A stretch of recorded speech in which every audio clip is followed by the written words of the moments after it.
Hello, my friends, and welcome to another Walking with the Master message. This one is entitled, Today's Decisions Create Tomorrow's Lifestyles. Today is a unique day with this overcast as we look over the ocean of life. It's like midlife for people.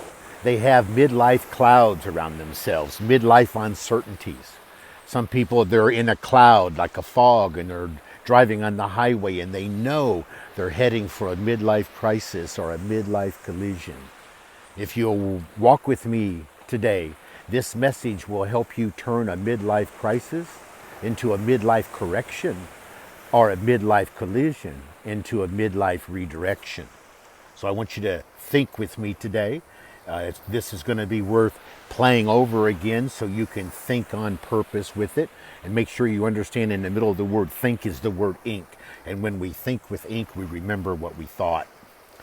So now, as I said, today's decisions create tomorrow's lifestyles. And in midlife, many people it has not turned out as they had planned because many people have failed to plan.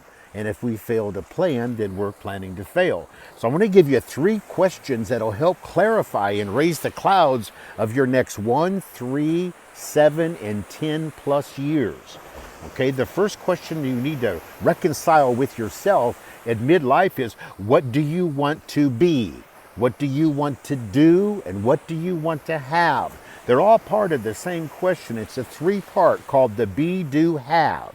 Because whatever you want to have in the rest of your life is what you need to do to achieve it. And whatever you need to do to achieve it, you need to become better and stronger to do it quick enough to have it soon enough to stay inspired.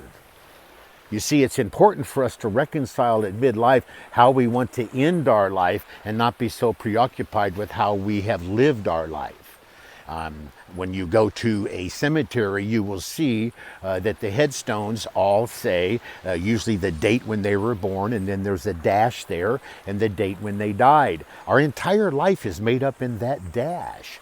And because I'm here at this stage of my life, I know I'm in the back half of my dash. So I need to discipline my disappointments. I need to review and reflect on my past, but I need to decide what I want to become with the time I have left, what I want to do with the time I have left, and what I want to have with the time I have left, because there are no luggage racks on the hearses that take us to our grave. So the question number 1, what do you want to be, do, and have? Question number 2, where do you want to live? So many people are living where they don't want to live, doing what they don't want to do, having what they don't want to have, becoming what they don't want to become, all because they don't like where they wake up in the morning and where they go to bed at night. If your longest ride in your day is when you leave work and go home, that means you need to work on your home. If your longest ride in your day is when you leave home and go to work, it means you need to work on where you want to work at, because our joy should be just as well going to work and going home, because our work helps our home and our home helps our work. So where do you want to live? You can move. You're not a tree. Just leave. So where do you want to live your life? Number 3, most important, what would you like to share with others? Whether it's your spouse, your children, your family, your friends, what would you like to give back?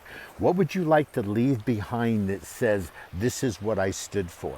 We're all going to leave an image of ourselves behind. The only question is, what?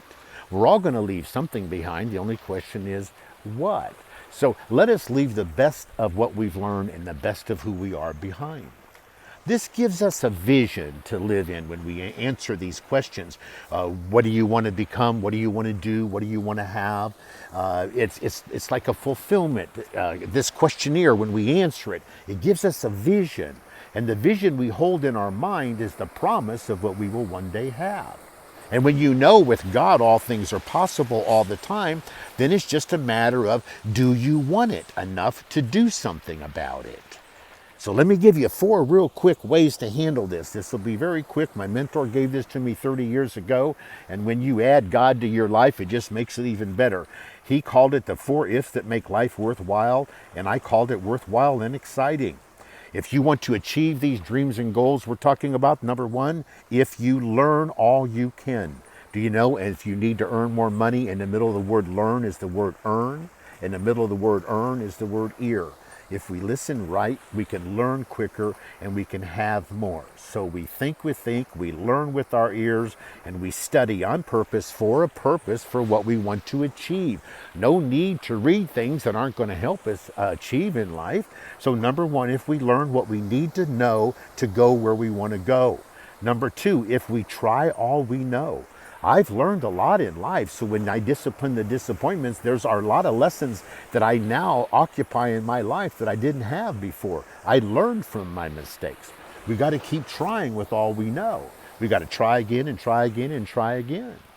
Number three, if we stay till it's over. I've learned to work all day, all week, all month, all quarter, all year. Isolate the times I take off because there's a time to work and a time not to work.